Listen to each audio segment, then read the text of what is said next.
So it turns out that I lied at the end of the last episode because that wasn't the end of the LP. This video is going to be the end of the LP. The end of this video, that is. This video I'm going to cover all the stuff that I wasn't able to fit anywhere else into the LP. Starting with all the upgrades we still haven't done yet. And first of those is going to be the last sort of dungeon item we haven't upgraded yet, and that's the slingshot, which you can upgrade to the scatter shot. Which isn't really very useful at all in like the actual game, which is why I never did it until now. Basically, it can still just like shoot like normal, you know, just shoot a single Deku Nut. But it now has the added functionality of being able to charge it to do sort of like this spreads shotgun shot sort of thing. It, like I said, I don't think it's particularly useful, which is why I never actually went to upgrade this, but it's kind of neat, I guess, and it's better than the regular slingshot in every way, so there you go. And second up, we have all the shields we haven't upgraded yet, which is only 2. First we have to get the final upgrade for the wooden shield, which is the banded shield. None of the shield upgrades really do anything in particular other than give it a bigger health bar, so the goddess shield and then later on the healing shield are always going to be the best shields that you have. So as soon as you can get those, there's really no point in upgrading these shields any further. Unless you're like not securing your skill in this game and you're afraid that the tiny health bar of the goddess shield isn't going to be enough for you, then I guess I can understand that.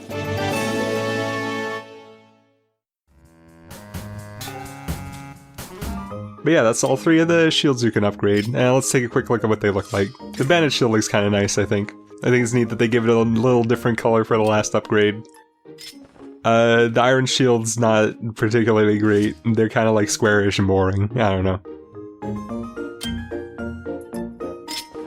Fortified shield.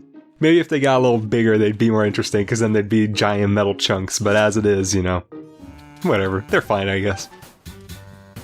And then last and least, nah, I mean, they're not that bad, but it's the pouch upgrades. Of course, we already did the arrow quiver in the LP itself, so all that's left to do is get the bomb bag upgrades. Which, like I said in the LP, I don't really like getting these because holding more bombs isn't really something that's very convenient to you because you have to pick them up one by one out of the floor most of the time. And then for the Deku Seed Satchel, you know, the slingshot is just not that useful for most of the game except for before, like, really early on, and then when you lose the bow and arrow in the stealth section in Eldon Volcano. That's really the only time you use it, so like getting satchels for it and upgrading them, really not something that you need to do at all. But yeah, you get a nice little big bag, and it has like a symbol on it for how many times you upgraded it. It's kind of cute, I guess. And like Gondo says here, that's all you can upgrade. So that's it for the scrap shop. Next up, the potion shop, which we haven't really explored that much yet. First off, we're gonna get a heart potion, which we have, if I remember correctly, I bought one of those really early on in the LP. So that's not super interesting, but it's going to get a little bit more interesting really early, or really soon here, because what we haven't done yet in the LP itself is do the upgrading of potions at Birdie. So what you can see right now is if we pull out the potion, just look like a regular old container of red liquid, nothing special, just like, you know, just looking like some soft drink.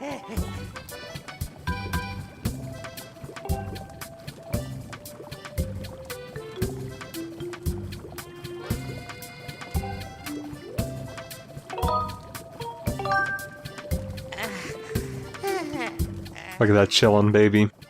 I'm glad the baby's finally able to get rest, and Birdie too. But yeah, if you have a potion with you and you have certain bugs, you can actually take those over to Birdie and he will upgrade the potion for you. Certain potions can be upgraded once. Well, it's only 2 of them really. The Hearth Potion can be updated, or what I meant is they can be upgraded twice. The Heart Potion can be upgraded twice.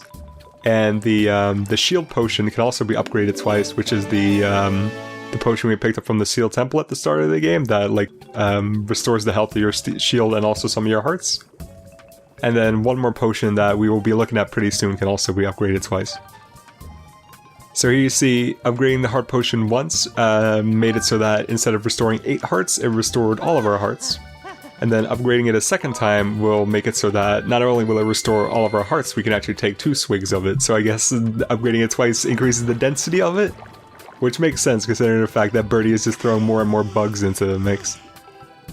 Really, I never thought about it, but that's actually pretty gross. But it looks shiny after you upgrade it, so it couldn't possibly be bad in reality.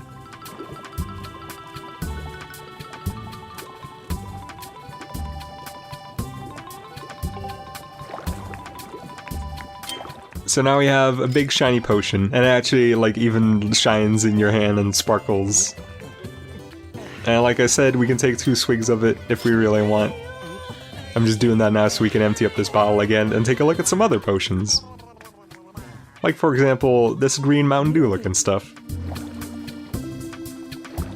We've actually already bought this one for the Fledge side quest before, but we haven't actually used any of it ourselves, so that's what we're gonna do right now.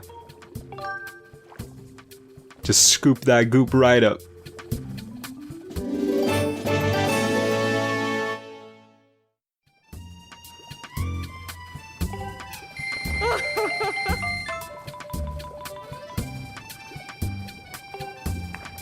So the stamina potion actually decreases the speed at which your stamina goes down while running, and I'm actually going to show the difference right here.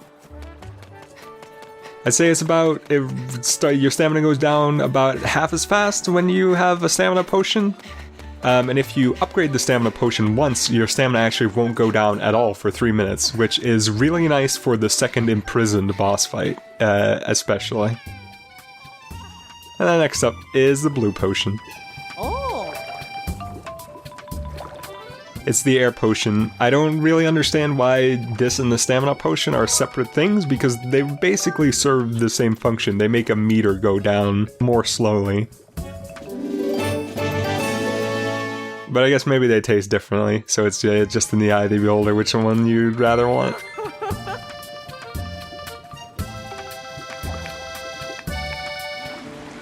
So much like the stamina potion, let's take a quick look at the effect that it has. This one will be a slightly less direct comparison because trying to swim the exact same path twice in a row, not very easy. But still, you can see that with the air potion, you can barely see the air meter going down when you're just swimming slowly. And when you're using the underwater dash, you can get maybe about 2 times as many dashes in before you run out of the air as you normally could. And much like the stamina potion, if you upgrade the air potion once, your air gauge actually won't go down at all underwater for 3 minutes. And both the stamina potion and the air potion in their normal form also last for 3 minutes. So then, that purplish potion, that is the shield potion. I think it's called the rejuvenation potion, which we've already seen. If you upgrade it once, it will let you... I think it will increase the amount of hearts it restores to, I think, maybe 8 or 10. And then if you upgrade it a second time, much like the heart potion, you get to take 2 swigs of it. But then this is the final potion. It's the Guardian Potion, which reduces the amount of damage you take for 3 minutes. Pretty much all the potions that don't just heal you work for 3 minutes. And here we're gonna quickly demonstrate it. When you swig it, you just kinda, like, your hearts get a slightly different tint to them. And then all the damage you take, if we ever take any damage that is, come on, you can do it. There we go. It gets reduced by half, and you can hear like a soft pinging noise to indicate that you're taking less damage.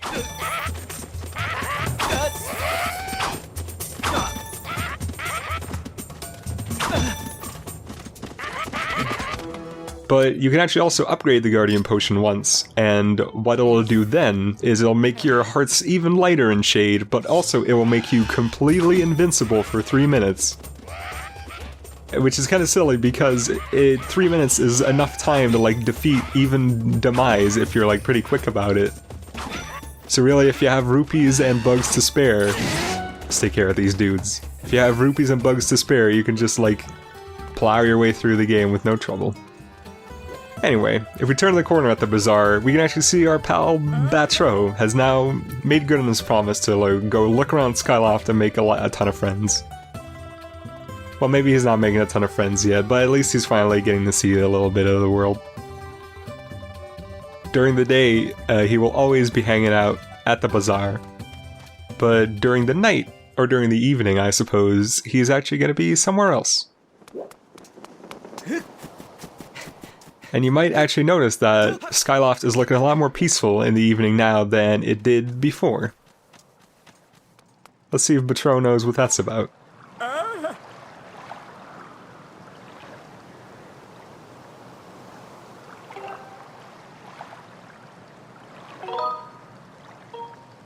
Well, I do think that's a pretty good theory, in my opinion. And it is a correct theory. I know because I have read the strategy guide. But yeah, turning Batro into a human removes all the monsters from Skyloft, including from the waterfall cave. And it looks like Batro is pretty happy about that too. But that's not all it does, because as you can see, it also makes it so that the remlets don't turn into evil, horrible hell demons anymore at night, and they're just as sweet and precious as they are during the day. And speaking of remlets, I'm gonna try to like show something off about them if I can get a good angle right here, which is a little bit difficult. I'm trying to get like a really close angle on Link's face.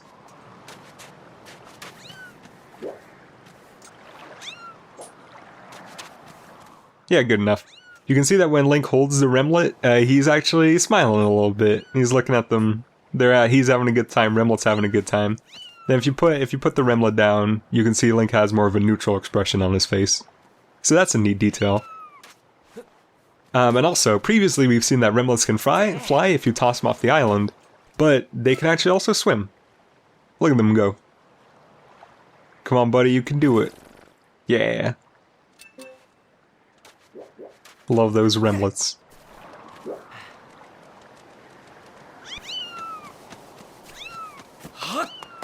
And then one other thing that making Batro human results in is that some of the people of Skyloft will actually start hanging out outside at the night now that it's safe and no longer like covered in monsters on Skyloft. It's pretty good.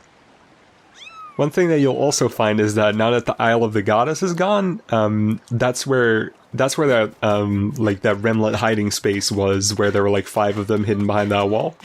They can't be there anymore, so now during the day, remlets are sort of spread all across Skyloft. They're roughly in the same position that you can find them during the night. Let's help that guy up there. I know they can fly, but maybe they have trouble gaining altitude, so, you know.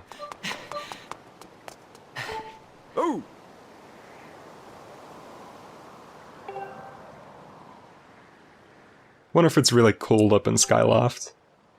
Because it's like, what, I guess it's above the clouds, but then the clouds are probably not a little bit higher or a little bit lower to the ground than they are in the real world. Who knows? Then again, I guess that's what everybody has those belly warmers for.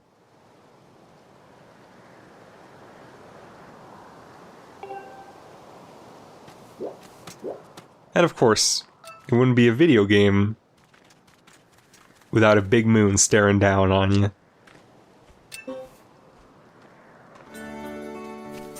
So that's it for a night. Let's head back out to the day and see what some of the people in Skyloft are doing, like, around, like, right before the end of the game. It seems that, some people are a little bit enthralled by the fact that the Isle of the Goddess suddenly disappeared. Including the headmaster here. He gives you a couple of choices for conversations here, but in neither cases it matters. In either case, it doesn't matter what you pick, because you get the same conversation either way. He is still incredibly chill about the fact that his daughter is gone, and you're not really comfortable telling him what exactly is going on.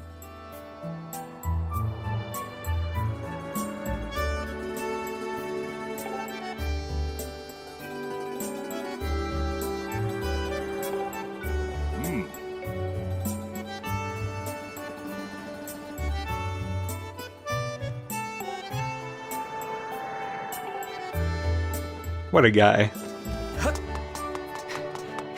But he is actually not the only one who's like checking out the disappearance of the island, because Kakil and Jackamar are also hanging out over here, very confused about what's going on exactly.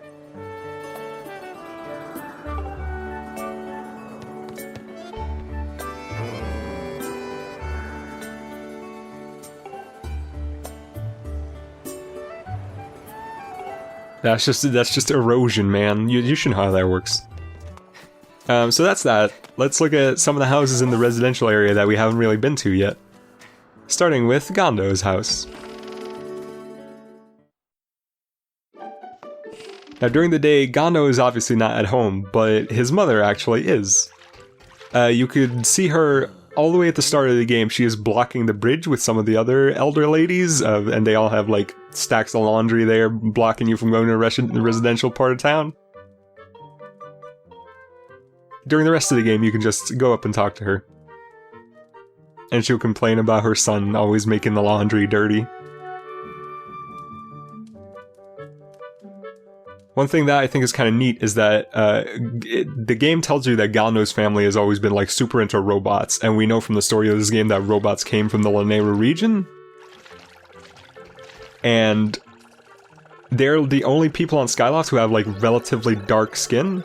So it kind of, which is like a good little bit of logic that they are the people that came, that like their ancestors probably came from Lanayru, and then it would make sense that they would have darker skin.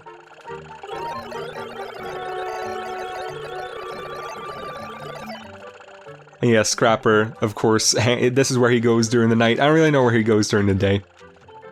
And he tells you that Gondo is actually trying his best making a washing machine for his mom. I hope he manages to fix it soon so that his mom can finally stop being so frustrated with him. And maybe then Skyloft can become one big happy family again. I don't know, I'm sure she still loves him. That's one house down. Off to the next one. Oh, it's Rupin's house. And much like with Gondo, Rupin's mom could be seen really early on in the game at the bridge, and then she basically disappears. And also much like Gondo's mom, she doesn't have a role in the game. All she really does is she collects these nice antiques that we should take a look at. Oh god, Link, no, what did you do? Oh, now she's mad at you.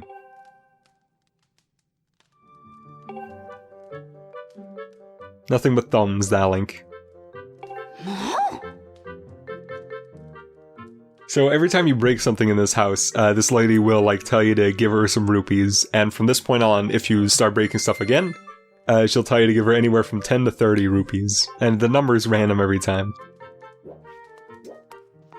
So yeah, if you come back to this house at night, then Rupin will actually be home too. And also the antiques are back for some reason. I don't know how she managed to get those so quick.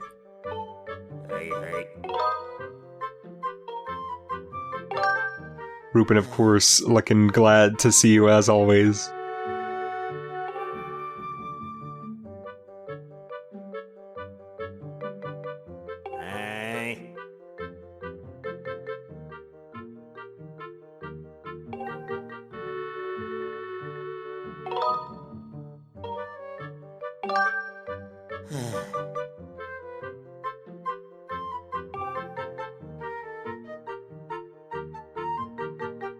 So much like Stritch buying your insects, Rupin will actually buy your treasures, but also much like Stritch, he will only buy certain of them depending on what time it is. Or I guess it's just randomly decided every time you go back to them. But yeah, you can sell some of your treasures for them to him. If you're running low on rupees, I guess it's kind of nice because there's a lot of treasures in this game that you are just going to be having too much of by the end of the game. Most notably, amber relics and jelly blobs. So yeah, but he doesn't actually give you that much money for them, so it's not really an efficient way of getting money. The best way of getting money is definitely playing the Fun Island minigame over and over again, assuming you're good at it. And you're able to get the 500 rupee bonus every time.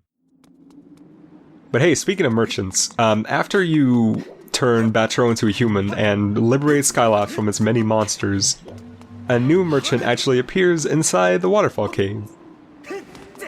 And it's a pretty unique one, all things considered. For one, because they pop out of the ground. and for 2 because they're a Shika stone. This one doesn't drop a treasure though. I don't know why. I guess because they're special. So this is the Moonlight Merchant, and instead of Rupin who buys treasures from you, you can buy treasures from it.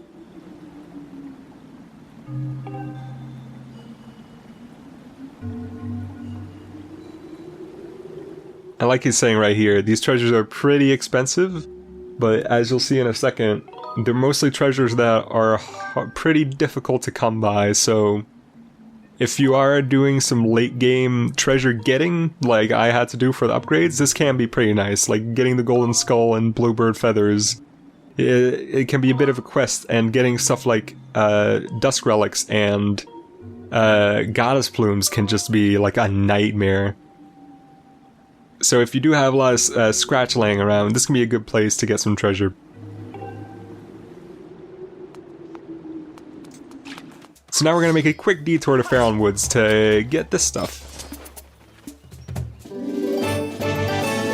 Glittering spores can be gotten from all mushrooms in Faron Woods, but the ones that glitter will actually give you a full bottle of them, and all the others will only give you like a single hit of glittering spores. But now back to the topic of Shika stones. You can do all sorts of silly stuff with Shika stones by doing different things to them. Like you could see earlier, you can hit them with a sword, you can shoot an arrow at them and make a rupee come out. If you use the gust bellows, you can make them shrink a little. You can whip them good, then they bounce around in all sorts of ways. They actually have a different reaction for like whipping them left and right and whipping them up and down. And then this is my favorite one. With a little bit of patience, you can see how it reacts to exploding, to a bomb exploding next to it.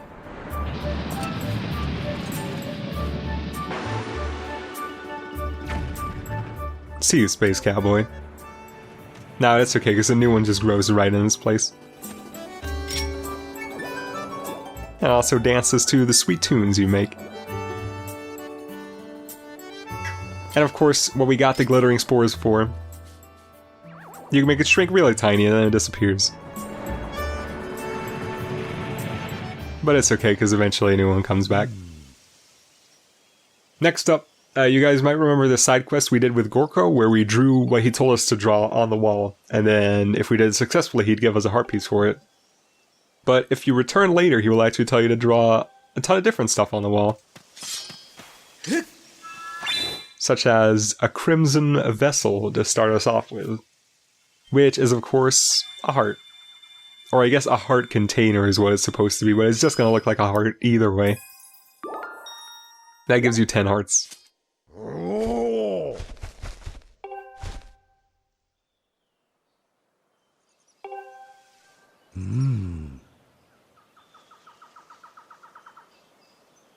I'm always hungering for destructive force, Gorko, you know me.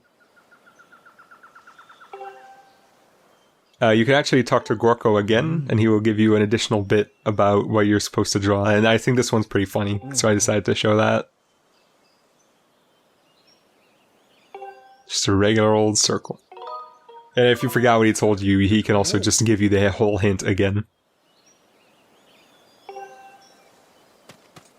Yeah, if you draw a circle, you get bombs, and this one I guess we haven't actually even shown in the LP yet.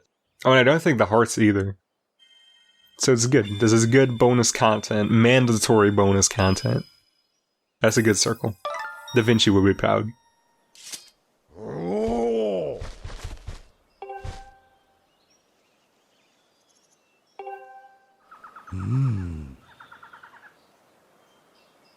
Glimmering hexagon is of course supposed to be a rupee. We've done this one before plenty of times, but never for Gorko's eyes to see.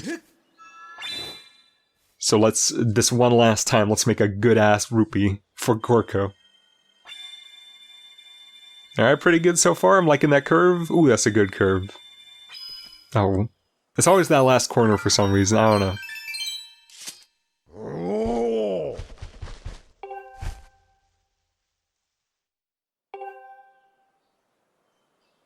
So once you've drawn all 5 of the regular shapes that you can get draw on the goddess wall. Also, every time you do this, he gives you either a treasure or a red rupee. But once you've drawn all 5 of the main shapes that you can draw on the goddess wall, Gorko will ask you to draw one last shape that has a pretty cryptic hint.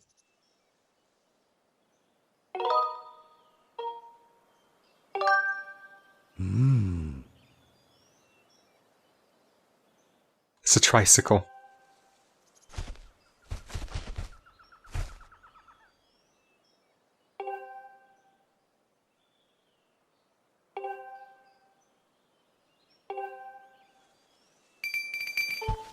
Hey.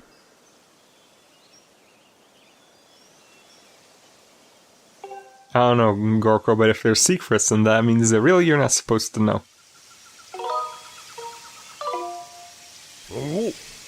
But then again, you know, you're nice, and you seem trustworthy, so we'll show it to you anyway. Also, the Triforce is on our shield, so he may have already seen it anyway. But yeah, the final thing he wants you to draw is a Triforce, and the way the game wants you to draw a Triforce is a little weird. You have to do it like this, and if you try to just draw 3 triangles separately, the game won't accept it. That is a good Triforce I just made. Very nice. Now if you draw a Triforce, it gives you some fairies.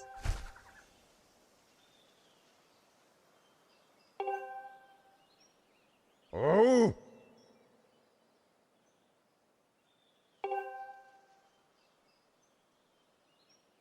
And then as your final reward for this mini side quest, you get a gold rupee.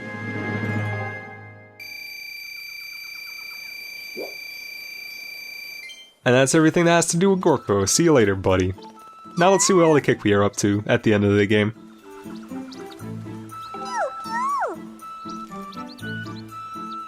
It looks like that bird's pecking on his head. No, don't do it! Oh, okay, thank God he left. But yeah, the Kikwi will talk about how all the bad guys, quote-unquote, have left the forest. Which is actually true. After you get Faron's part of the Song of the Hero, all the bokoblins and moblins leave Faron Woods, but all the like regular tiny enemies like the Keese and the Dekubabas and the Choo-Choos are still around. But I guess those are just their natural predators, so they're not too bothered by those. Or maybe they're not predators at all, maybe they just live and let live.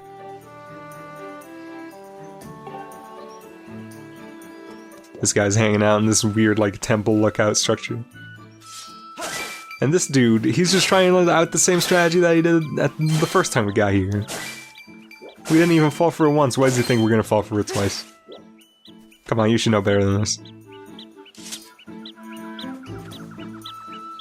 Pushing me to my limit, buddy.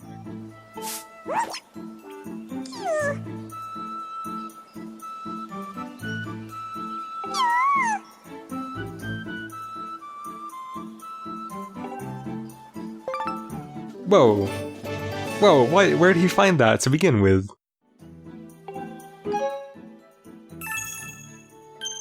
That's a pretty rare treasure, buddy. I bet Rupin would buy that for you for a high price.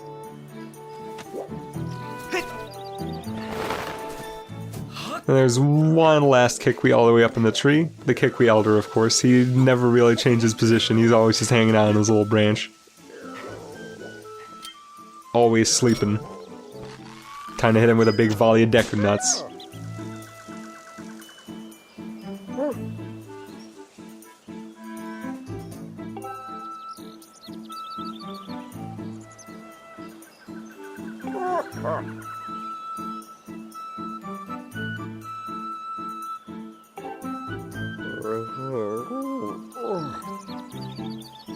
I'm glad all the Kikwis have managed to return to their peaceful lifestyle.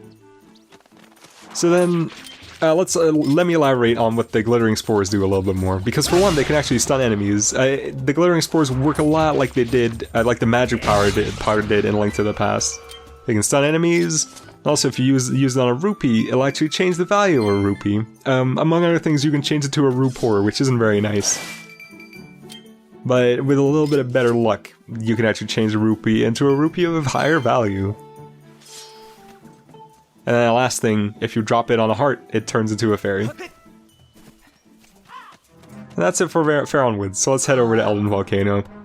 After you complete the, or after you get the part of the Song of the Hero that belongs to Eldon, all of the moles start hanging out in this general volcano area.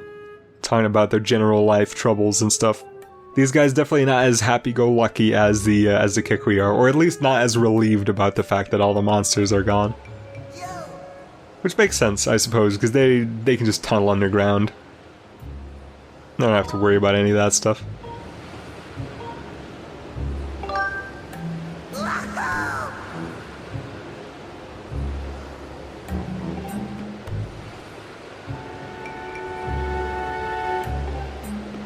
I mean, we kind of already did, but also not really. So, you know. I guess in the timeline of this video, we haven't saved her yet.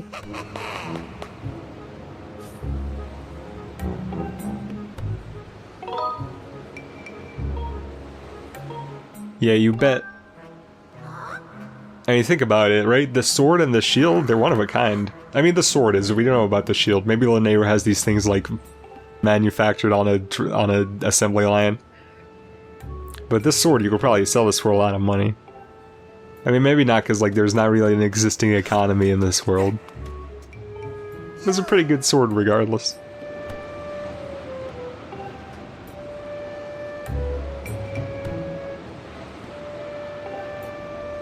Come on, man, we've already established that the inside of the bomb bag is wet. Keep up.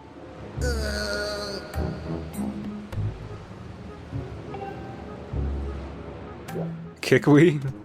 I don't know, honestly. Maybe they eat this guy's giant sausage.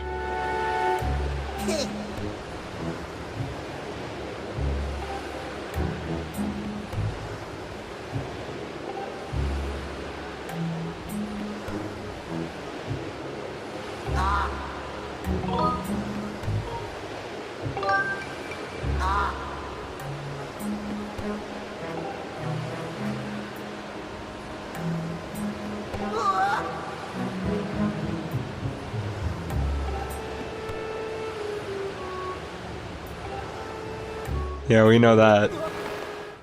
So that's all the Magmas, but you guys might remember this guy from earlier? Or this Shika stone? Because this is the one that told us that there was a heart piece hidden nearby. And after you get the heart piece, he actually gives you a slightly different message.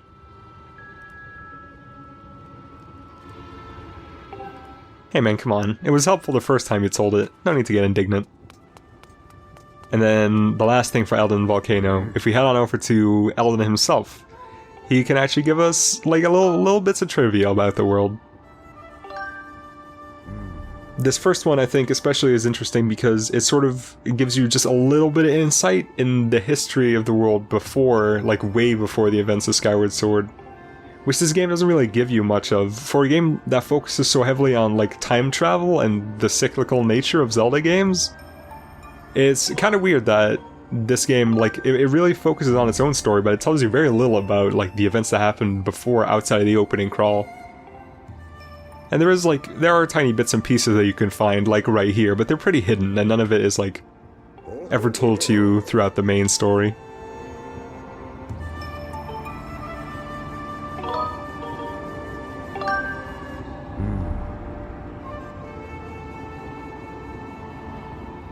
And he did not do a good job. What a goof.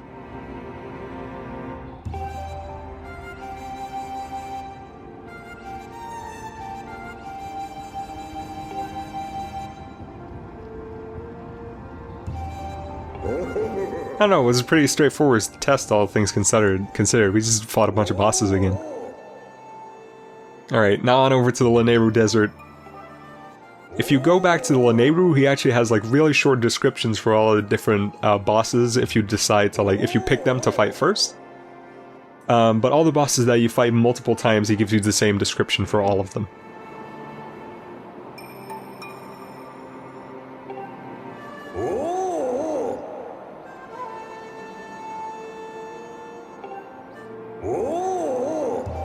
And one of the boss battles, strangely enough, is the Horde battle from right before the third Girahim fight. And speaking of boss rush, this is actually something that I didn't show off in the boss fight because I didn't have to, because I got like a lucky cycles in this fight. But what you're supposed to do once Tantalus starts slamming her like tentacles onto the ship is you're supposed to Skyward Strike them off. Because then she'll give you plenty of time to shoot her eye, otherwise like you don't really get a lot of time to shoot her eye because she's like just slamming left and right all the time. But during the fight itself, I got a couple of lucky shots in, so I didn't really have to do it. Yeah, there you go. And then back in the sky, there is one more Shika stone. Shika statue. Shika stone? I don't know what I've been referring to them as. I think it's Shika stone. There's one more of them in Peter's bamboo hut that will tell you a little bit of trivia about Peter. This one will say that Peter's record for the minigame is 43 strikes, but if you beat that record, Peter doesn't have anything to say about it himself, so I guess that kind of means that he's lying and he never actually got 43 strikes himself. And then finally, for this one we actually had to go back in time, and we're playing as Jerk Link. Because if you ask Fee to tell you about Petrus, if you tell her that you love her, Fee will give you a pretty funny description about it. Most of the other character descriptions in this game aren't very interesting, but this one I think is kind of funny. And then there's one last thing. After you beat Demise and watch the credits, the game gives you a pop-up telling you that you can now play in hero mode. And this is the first game, I think, that let you do this, and it's become like sort of a staple in Zelda games ever since. Basically, what hero mode is all enemies deal double damage, and nothing in the game drops hearts. So, or at least within dungeons, hearts don't get dropped.